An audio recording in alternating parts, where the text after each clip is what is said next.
गुरुदेव, गुरु ने बोला है बेटा, तूने सबसे पहले अपनी माता हाथ से भी लाया बेटा, उसको कोई फर्ज नहीं है बेटा। तुमको आज जाना होगा, जिस कोई सी जन्म हुआ है बेटा,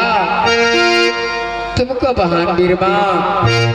पंपापुर में बसते हैं बेटा, उसको हाथ से भिक्षा लेगा बेटा, तुमको जोग सिद्ध हो जाएगा। अरैया गई दीदी सा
अपना सब चला जल्दी से रास्ता चौबटिया पर।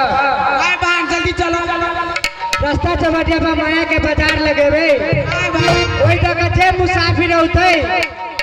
ओकरा पर नजर रखने रहे। चली बोलिए गई दीदी सा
गे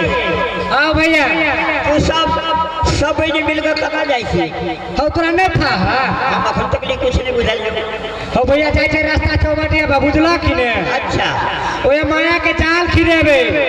बुझला कि ने आ ओए तक जे कोनो मुसाफिर होतै चाहे कोनो बाबाजी होतै ने तोरा जरे बियाह करो बियाह आई रास्ता पर माया के जाल लगा कर हां आ कोई मुसाफिर होती तो हां तीनों बहनी करिए हां भैया आ कहीं एक के बरा ले हम एक के कोई तो देख के जरे कर को साथ में जरे थोड़े कर के त तीन बहनी के ना एक जगह करबी एक के गोरा जरे एक के कोई जरे तीनों बहनी करबे बुझला कि ने चाल चौबटिया पर कोई अब और रास्ता चौबटिया पर यहाँ रास्ता चौबटिया है ने तीन बहनी छिए बुझला कि ने तीन बहनी तीन से तकबे तू ऊपर कत के गाछ पर चढ़ जा बुझला कि ने कोनरो से कोई होतै ना तो तू देखबे करब कि के योबे है नहीं योबे हम ये माया के जाल लगौनी छिए तो जेते कत कोई अब बाबाजी अब ये मनऊ पे जा कोई अब अरे सार कहीं बतावा नहीं चलो बच्चा नहीं चलो गोबा आई छोरी का खाना भी तब बता नहीं चलबे ए वो तो तोड़ा ना अच्छा चल हम गाछ पर चढ़ कर तक हां तू गाछ पर चढ़ जा आई कोई ये नहीं बाबाजी हां अमन साजे अब रसता ये तो बैना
बड़ी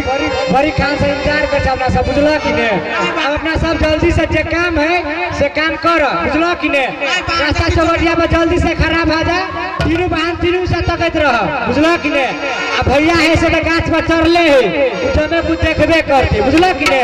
तो जल्दी से करे जल्दी से आप जोगिया आप रसता हो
भाण के हाथ से भी चलेवा, लेकिन गुरुदेव ने कहने बेटा तुमने पंपापुर जाओगे बेटा, रास्ता तो बहुत कठिन है बेटा, थोड़ा सोच समझ के जाना बेटा। तुमसे सबसे पहले एक रास्ता चौबटिया मिलेगा बेटा, उस जगह बहुत और खतरनाक रास्ता है बेटा, क्योंकि उस जगह जादू की कहानी चलता है बेटा, उससे बच के बेटा मेरा नाम को लेना बेटा, अवश्य तुमको कल्याण होगा। परमात्मा हे विधाता,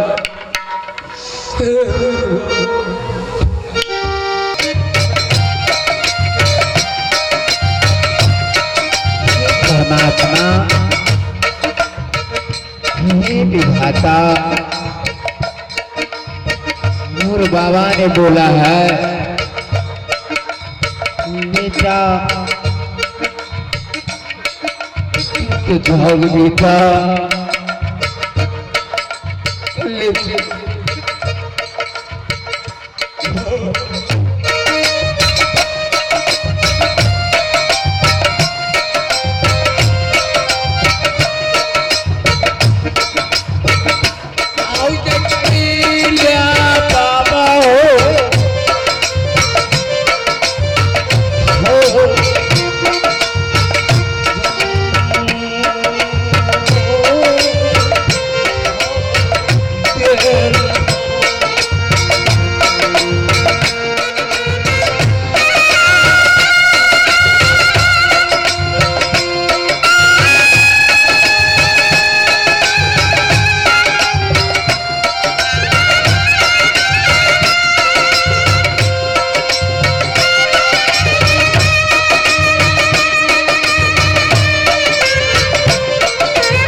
हे गुरु बाबा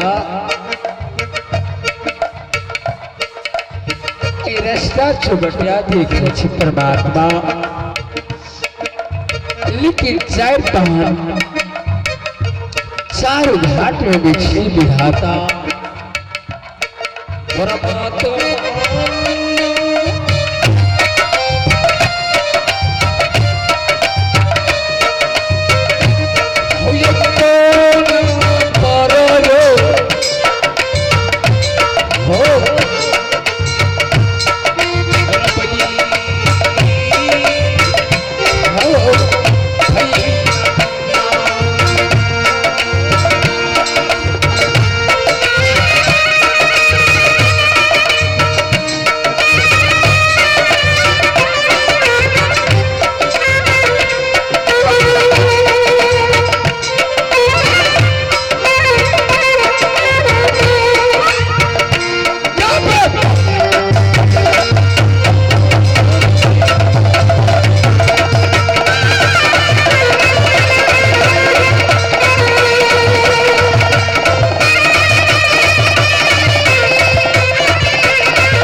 पंपापुर जाओगे बेटा तुमको बहुत कठिनाई रास्ता मिलेगा बेटा ठीक है मैंने कठिनाई रास्ता इस जगह आंख से देख चुका है बाबा क्योंकि ही परमात्मा ही विधाता कौन है परमात्मा चारों कोण में छह अखबार भेटली परमात्मा और बीच में माया के बाजार लगाने ही विधाता हे गुरु बाबा हे बजरंगबली बाबा अब कोना पार कर रिश्ता है परमात्मा हे बजरंगी हे माता छठी गुरु बाबा आप गुरु के फिर नाम गई हो सीता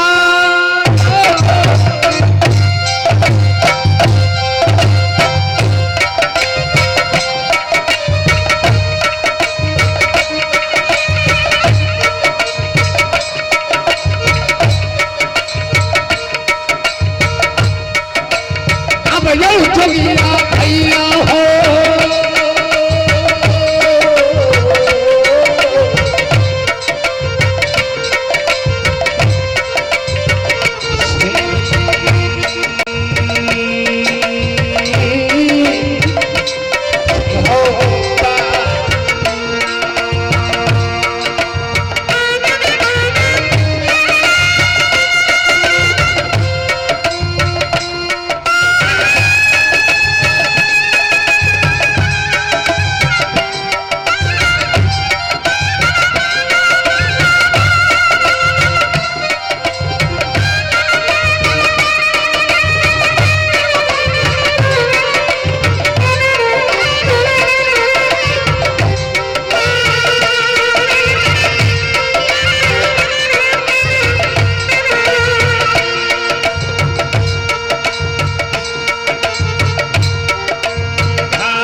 चतुराई घटी शोक से घटी शरीर पाप से धनलक्ष्मी घटी तो का गए दास कबीर परमात्मा आई गुरु के नाम जपत होते हुए में बुरी बुरी फुरा दिला बेटा तोनी संगीत करताल और मोहनी बांसुरी और भस्म की झोली अपने कलेजा में रख लो बेटा उसको बात तो नहीं पार कर सकता है बेटा हे परमात्मा हे विधाता हे माता मैना मैंने अपनी सरंगी और मोहनी बांसुरी करताल को मैंने अपने सीना में लगा करके वापस पार कर सकता हूँ अब देखिए अब कहानी है हो तो भैया